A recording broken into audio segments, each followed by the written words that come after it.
The San Jose Sharks add veteran forward Jeff Skinner to the mix. What are they getting?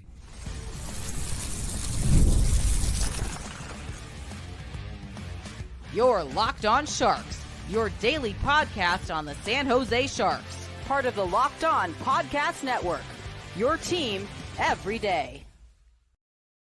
Hello, welcome to Locked On Sharks, the premier hockey podcast covering your favorite team in the Bay Area. My name is JD Young, caretaker at the Reef, also co-host of Locked On NHL. I want to thank you for making Locked On Sharks your first listen or second listen or potentially third listen of the day. Proudly part of the Locked On Network. We cover your team every day. Today we're going to be another kind of emergency podcast. Jeff Skinner signs with the San Jose Sharks to a 1-year deal at $3 million. So we're going to be breaking this down, looking at what Jeff Skinner brings to the Sharks, where he fits in, and what this might mean for Michael Misa. So before we get to all that, do want to let you guys know that today's episode is brought to you by Game Time. Download the Game Time app, create an account, and use code LOCKEDONNHL for $20 off your first purchase. So the San Jose Sharks signed veteran forward Jeff Skinner, and I actually really like this move. We talked earlier this week about some potential scoring wingers. We knew Mike Grier was looking for a potential scoring winger. You went out and you found a guy who can put the puck in the back of the net. So Jeff Skinner, if you don't know, we will do kind of the, get to know Jeff Skinner a little bit and his history and his game and all that stuff. And then, of course, we'll talk about kind of where he fits in with the Sharks. But Jeff Skinner, former first-round pick, 7th overall of the Carolina Hurricanes way back in the 2010 NHL draft. Former Calder winner as well, won the Calder in 2010, 2011. Some would say stealing it from Logan Couture, which is a fair assessment. But anyway, he did also score 31 goals that year, which is pretty ridiculous as well. So Skinner is a guy who is spent most of his career between Carolina, where he was there from 2010 all the way through 2018, and then he went to the Buffalo Sabres, where he was he got traded there and then was there for a long time until the 2024 season, where he was bought out. Last year, he signed with the Edmonton Oilers, finally getting to play in the playoffs. And then apparently Jeff Skinner said, no more playoffs for me as he signs with the San Jose Sharks. That's a joke. But Skinner is a guy who's played over 1,000 career games, has 373 goals, has a really an outside chance this season. He has a pretty good chance to hit 400 by the end of the year with the Sharks. 326 assists. 699 points in his career. This last season was much more of a reduced role with the Edmonton Oilers, as you would expect, right? With guys like McDavid and Draisaitl and, all the weaponry that they have. Kind of saw himself in a much smaller role compared to what he was used to, especially with the Sabres, and where he was playing, basically top line minutes for them, and last year definitely was not playing anywhere near that. So looking at what Jeff Skinner did this year, so he, again, 5'11", 200 pounds, 33 years old, just turned 33. 1 year at $3 million, the exact same contract he signed the last season. Played 72 games with the Oilers, 16 goals, 13 assists with 144 shots on goal, playing 13 minutes a night. When he was on the ice, though, 52.37% Corsi for. So the Oilers, when he was on the ice, were taking 52% of the shot attempts, and goals for. When he was on the ice, the Oilers were scoring 50.77% of the goals that were scored. Looking at his evolving hockey, Jeff Skinner kind of playing between second and third line minutes at 5-on-5, second unit power play. Of course, isn't going to see shorthanded time. He's here to drive offense and score goals. Like, you're not getting much defensively.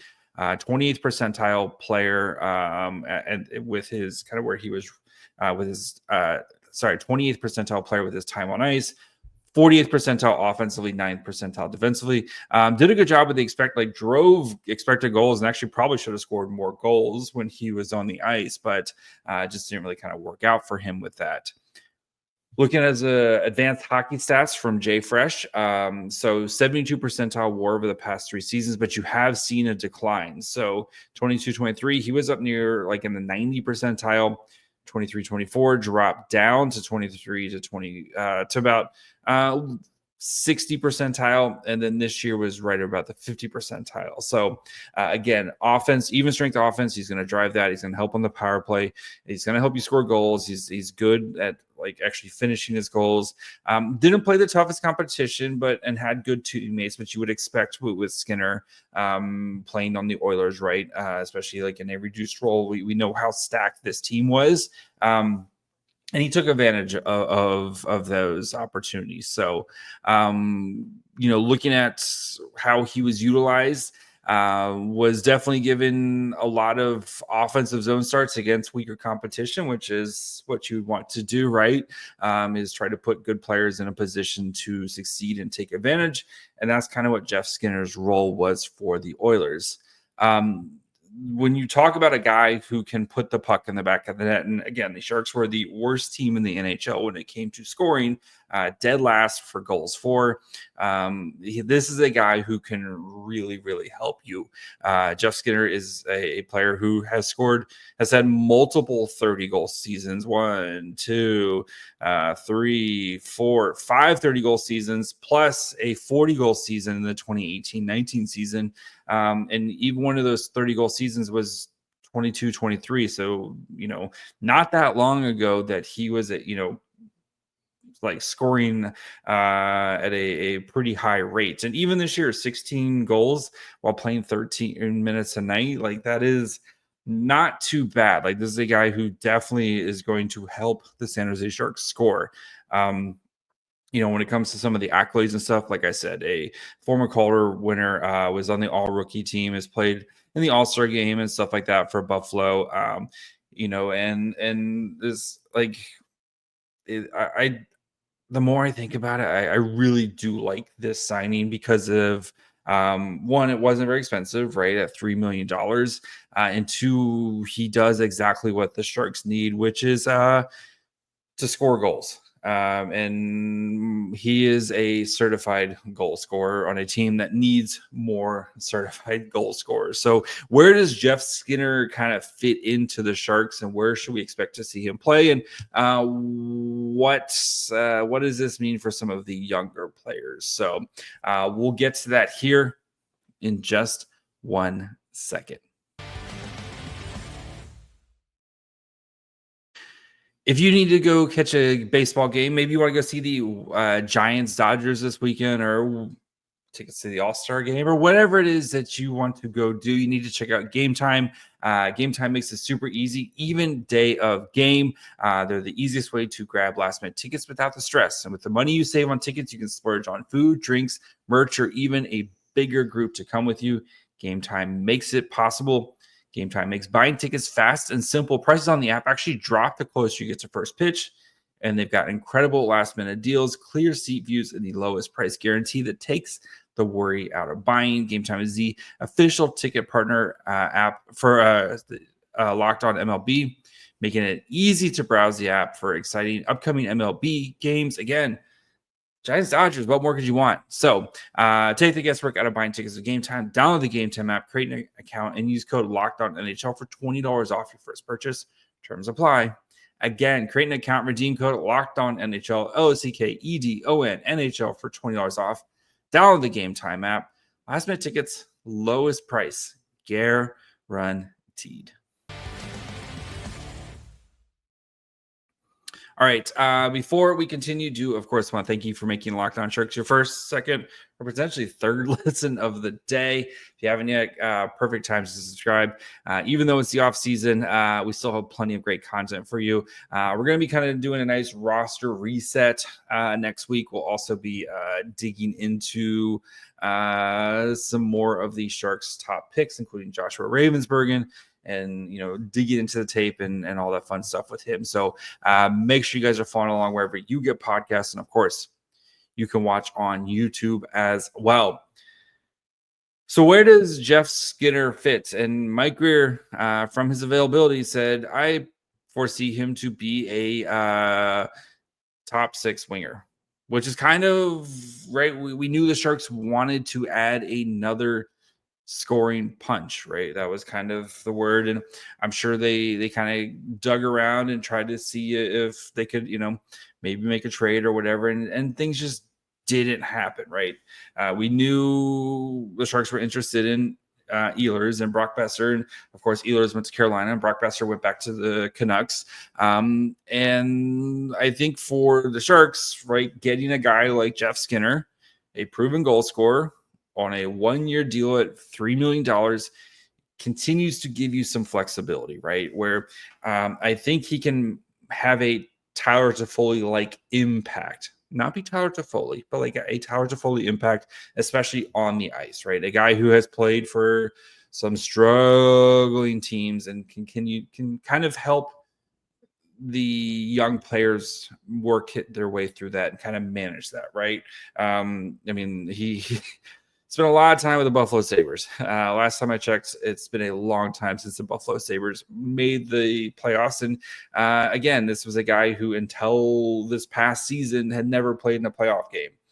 So he knows how it's like to kind of go through the grind and be a professional and still, go out and perform and do a good job at it, right?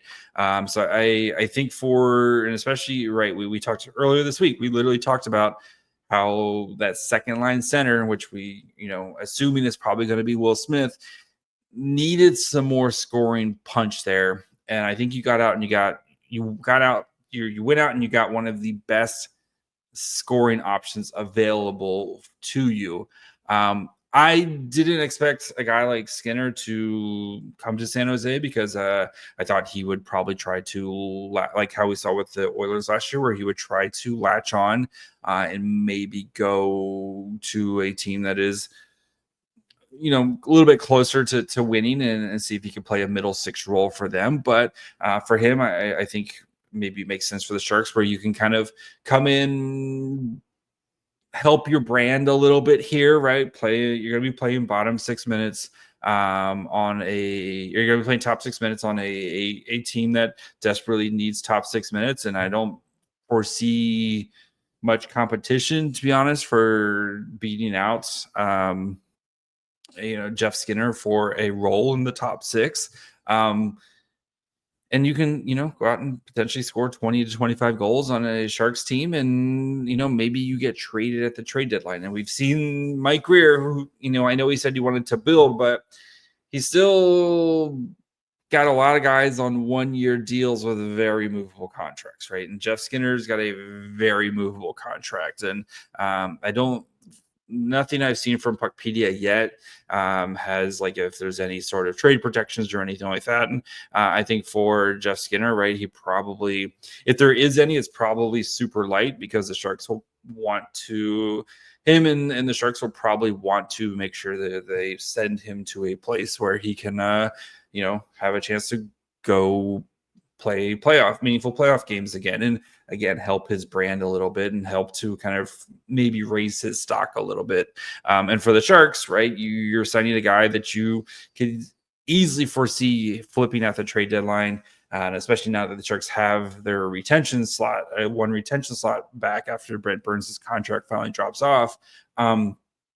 You could, retain half of his contract, make it a very affordable $1.5 million that a team can easily fit in, and get yourself a really nice piece back. Especially, if you look at it kind of similar to Anthony Duclair, right? Duclair coming off an injury, was extremely productive for the Sharks.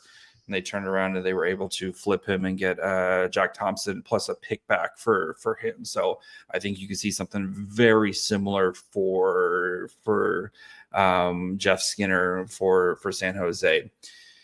You do wonder, it does make the road harder for some of the young players. That was something we talked about earlier this week, right? Your Misas, your Chernyshovs, your Quentin Musties. Now that's one more guy you got to kind of jump to earn a role on this roster. And I think a guy like Jeff Skinner, who, again, maybe you're starting to see some decline here. He's still a professional, and he's still, I think, a good enough goal scorer that where you can, I think, project 20 to 25 goals, given a jump in ice time and more power play time.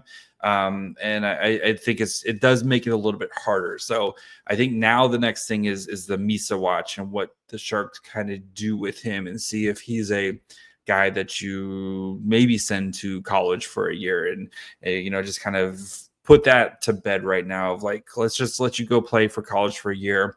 Then we will kind of see where you're at in April, which we assume Michael Misa will have a really great season at college.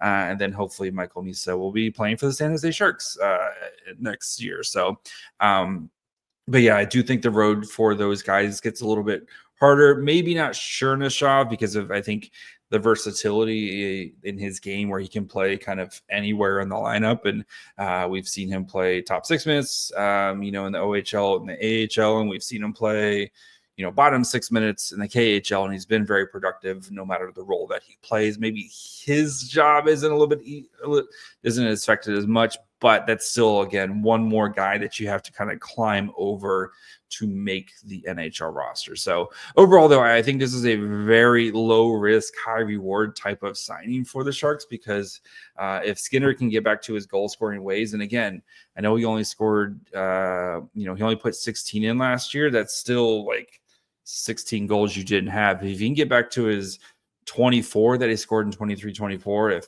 like in 74 games, or he had 35 in the 22-23 season and 33 in the 21-22 season. If he can get back to that type of play, I think this offense can be much more potent. And I know a lot of fans are kind of down on the Sharks off season.